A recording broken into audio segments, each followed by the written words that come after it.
welcome to another episode of 3TR. Today I got a really great fan requested review. Smooth Ace would like me to review the entire God of War Legacy. Now, I'm going to try to keep this as simple and clean as I can. In terms of story, I'll just focus on the main plot. In terms of gameplay, I'll just focus on one game. Now, enough rambling, let's get into the review of the God of War Legacy. Chains of Olympus begins with Kratos being sent by the gods to a Greek city to fight off a Persian army and deal with their beast, the Basilisk. After killing the Basilisk, Kratos witnesses the sun fall from the sky and is told by Athena that the Titan Atlas has been released from the pits of Tartarus and captured the god Helios. And without Helios to keep the sun in the sky, the gods have fallen into a deep sleep and the world of man is falling under the power of Morpheus. Kratos' objectives are to use the fire chariot to travel to the pits of Hades, take down the Titan Atlas for what he has done, and discover who is behind this evil plot and slaughter them. God of War takes place right after the events of Chains of Olympus, and while traveling on his seas of the Aegean, he comes under attack by the Hydras of the sea. Afterwards, Kratos is sent by Athena to Athens in order to find a way to kill Ares and save the city. While fighting his way through the city, he rescues the Oracle, who tells him that he must travel through the Desert of Lost Souls and must advance to the Temple of Pandora to retrieve Pandora's box. After retrieving it, however, Kratos is killed by Ares and falls down to Hades. After a short climb, he finds himself back in the middle of the city of Athens, and after recovering the box, he takes the power that is inside and defeats Ares and takes his place as the new God of War. God of War Ghost of Sparta takes place after the events of God of War 1. After killing Ares and becoming the new God of War, Kratos is still haunted by memories of his past and most recently of memories of his brother. Kratos then travels to the city of Atlantis to speak with his mother on her deathbed, and after fighting his way through hordes of monsters, he confronts his mother and she tells him that his brother Deimos is in terrible pain and Kratos must rescue him. Kratos' objectives are to confront the trials of his past, collect the necessary items to form a key that will grant him access to the land of the dead, and no, it is not Hades. It's another place of the dead, yeah, I know. And rescue his brother and kill anyone and everyone that gets in his way. God of War 2. After a period of time as the God of War, and still being haunted by the memories of his slaughtered family, Kratos finds comfort by doing the only thing he knows how. He commands his Spartan brothers to destroy and defeat the neighboring city-states of Greece. After falling down to earth and being tricked by Zeus to drain his powers into the blade of Olympus, Kratos is killed, and before he falls completely into the realm of Hades, he is brought back to life by the Titan Gaia, and now plans his revenge against Zeus. Kratos' objectives are to travel to the Island of Destiny, confront the Sisters of Fate, and return to the moment of his death and change his fate. In the end, right when Kratos is about to strike the final blow to Zeus, Athena pushes Zeus out of the way and dies. With her final breath, she tells Kratos that he is the son of Zeus, and after this realization, uses the power from the Sisters of Fate to travel back in time to the Great War and bring all the remaining Titans to the present, and begins the final assault of Mount Olympus and bring an end to the reign of the gods and Zeus. In the final chapter of the God of War Legacy, Kratos leaves the Titans for a few moments, and the plot of God of War 3 is simple.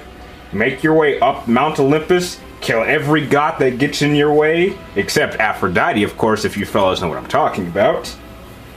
And in the final battle against Zeus, take him out and rip his heart right out of his chest, which is satisfying as hell.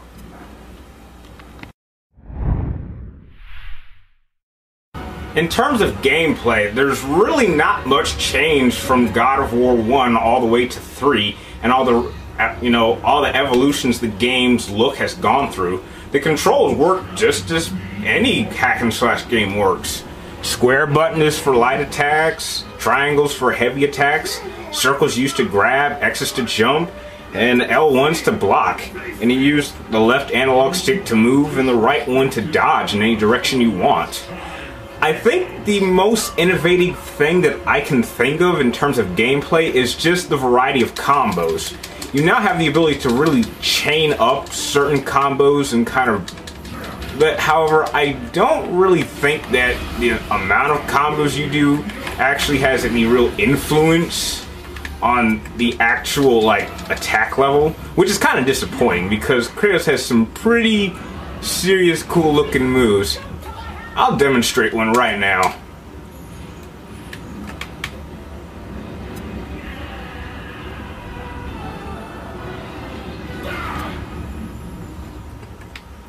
Especially here in God of War 3, I really liked how they actually kind of allowed you to actually kind of work with Gaia a little. I mean, that's kind of a cool ability. I mean, she has her uses. She kind of turns on you later on in the game. Damn, I love my blade. I know this seems kind of cheating, but oh well. Man, get that damn thing out of my face. Ah, shut up, old man. I'm gonna climb up here real quick. I'm gonna grab him in the head, and I'm gonna stab him in the heart. Hit his head over here, jump up here, climb down, and start hacking away.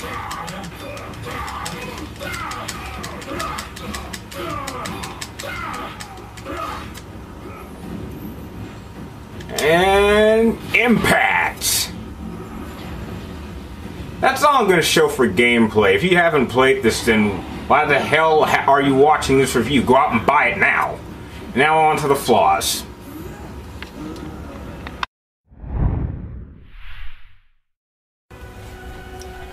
If there's any real flaw that I can think of for the God of War Legacy, it's really the character of Kratos himself, really. Kratos really doesn't make a dramatic character change, really. If there's one word that can define him, it's that he's just an angry person. He could have 100 years worth of anger management and that wouldn't help. And really, there's only main 3 phases of his life.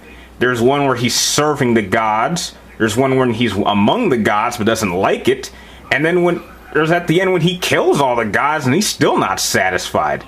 It's just the fact that even by the end of his life, Kratos refuses to change and accept anything. And I know that some people might say that the ending is kind of his final revelation, but if they're really going for a 4th game, it makes you wonder, doesn't it? And that was my review of God of War Legacy. It's not perfect in sense, and it doesn't quite have the strongest story. However, if you are a PlayStation gamer like I am, this is a definitely must-buy. Overall, I give the God of War Legacy a solid 9.5 out of 10. It could have had a stronger story, but heck, nothing's perfect.